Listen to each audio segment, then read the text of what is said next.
Triple Fivers, this is the Warfield and Grand Woodland. And when I first got these boots, I really wanted to hate them. And it's pretty easy to see why they might be something that a fan of traditional boots might have some reservations about. These are made in China, and they seem to take a kind of a smorgasbord of design choices and throw them into one boot.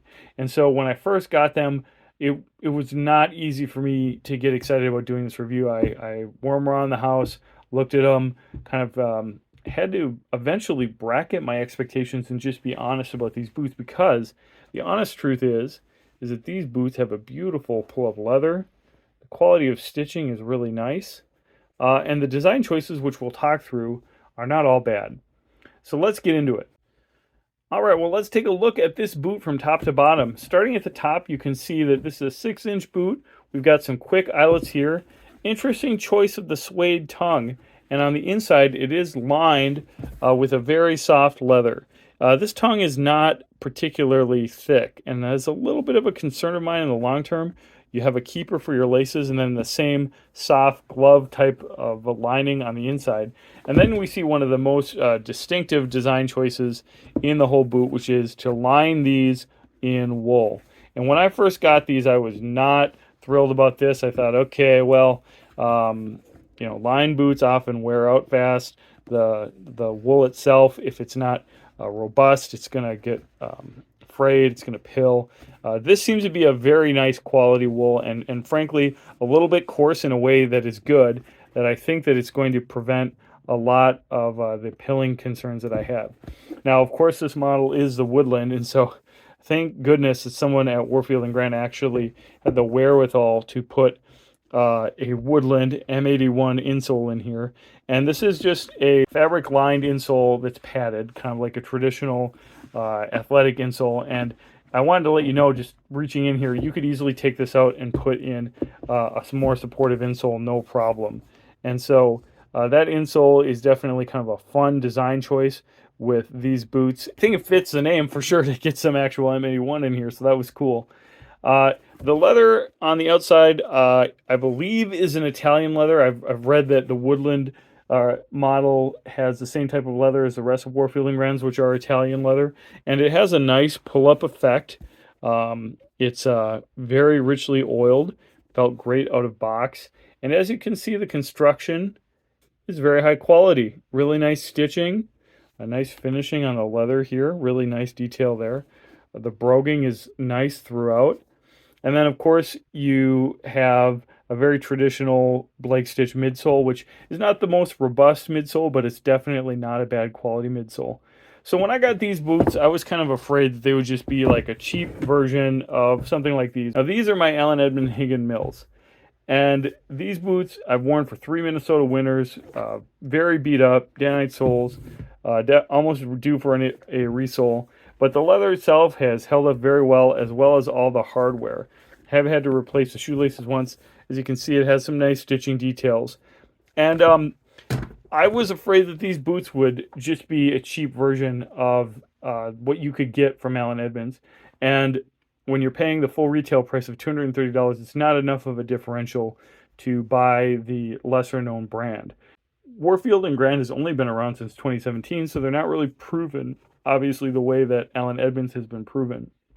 Now, I'm here to report that these are built a little bit lighter than the Higgins Mills, and I think it's mostly because of the outsole, that these two rubber pieces here are lighter than the full Danite sole. But as far as the quality of construction, I think that it is near to equal, if not equal. And the rubber outsole itself is quite hard. It's harder than a Danite sole. I personally like that because that just means that in a rotation of regular traditional boots, the sole is less likely to need a resole. And with the blade construction, of course, it could be done by a local cobbler. Now, the fit of this boot has another area of concern of mine, because with that wool lining, if it was just on a regular boot last, it could be a little narrow.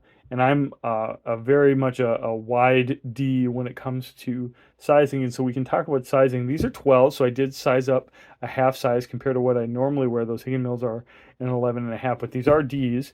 And actually, there's a lot of nice width in the toe box so that they're quite comfortable if you go up a half size as far as width is concerned. Even though the whole boot is lined throughout the whole toe box and the whole inside of the boot with that wool lining, okay? Now, for me as a Minnesotan, I am personally glad to have one pair of boots with a rubber outsole and wool lined. I think that that'll be really nice during the cooler winter months. The cooler winter months is an understatement here in Minnesota. All right, well, let's talk about what my biggest concern is about these boots, and that is just the origin of manufacture. So, my understanding is that these boots have an Italian leather upper that is sent to China, and then these boots are constructed in China. And Chinese construction doesn't mean necessarily that they're objectively bad boots as far as the construction goes. Grand Stone has proven that wrong. In fact, I think the Grand Stones that I had were better than the Allen Edmonds that I even had in terms of build quality. These boots are definitely lighter than Grand Stones, both weight wise and just in terms of the overall kind of heft that you get with a pair of Grand Stones. But construction questions and overall quality of manufacturing notwithstanding, the thing that really I think is important to me is that we bring manufacturing back to America as much as we can. And as much as I can't argue with the savings that you get from these boots being made in China, personally, I would love and would be willing to pay a major premium to have these boots made in America. So that would be the one thing that I personally think that if I was going to be able to support Allen Edmonds, which is, of course, in Wisconsin, next to Minnesota here, or buy something from China, origin of manufacturing does genuinely matter to me. It's a quick plug, speaking of American brands, for a sock brand that I'm trying for the first time. This is Camel Mill, and they make wool socks. And here we are. Guess where they're made? After wearing these socks for about a month, I can report that the quality of these socks is perhaps not as good as Darn Tough or Smart Wool, but they're definitely better than the no-name brands that you would just be getting from your local farm and fleet store. And they have some nice construction details like extra padding on these lightweight socks. I've tried both the lightweight and the heavyweights, and I do actually prefer the lightweights on the Camel Mill. So if you're interested in another American-made brand that maybe you haven't tried, check out Camel Mill socks. Now, of course, some people are on a budget and they can't prioritize something like supporting the local economy. I totally understand that. And that's where these boots are really a good value proposition. In fact, one of the things about Warfield and Grand that is quite interesting to me if you research them is they have insane sales. In fact, there are a number of boots similar to these Woodlands that are listed on their website for $100.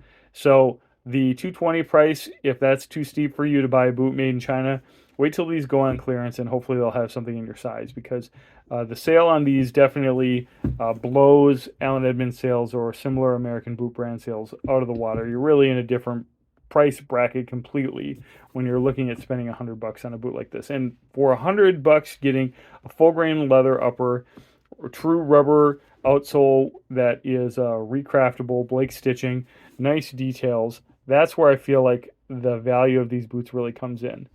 Now, as far as the construction of these boots on the Lasco, I already talked about width and sizing. They did kind of come heavily arched in the back of the toe box, which is kind of a subtle maybe concern of mine or something, that maybe this was just a little bit too much material out here. But when I've been wearing them, it isn't caving or cratering or doing anything really weird. I think that I'm going to develop a nice normal crease like you would on a typical pair of dress shoes. These are Allen Edmonds here again. Now, one thing about the M81 Woodland insole here is that that is something that you could pull out and put an orthopedic in, and I think that that's something that if you're concerned about, that might be a benefit actually for a boot like this, rather than dealing with a leather sole that's going to be a lot more difficult to pull out. Okay, to kind of wrap things up, I frankly had my biases about these boots when I first got them. I wasn't sure if I was going to like the quality of construction.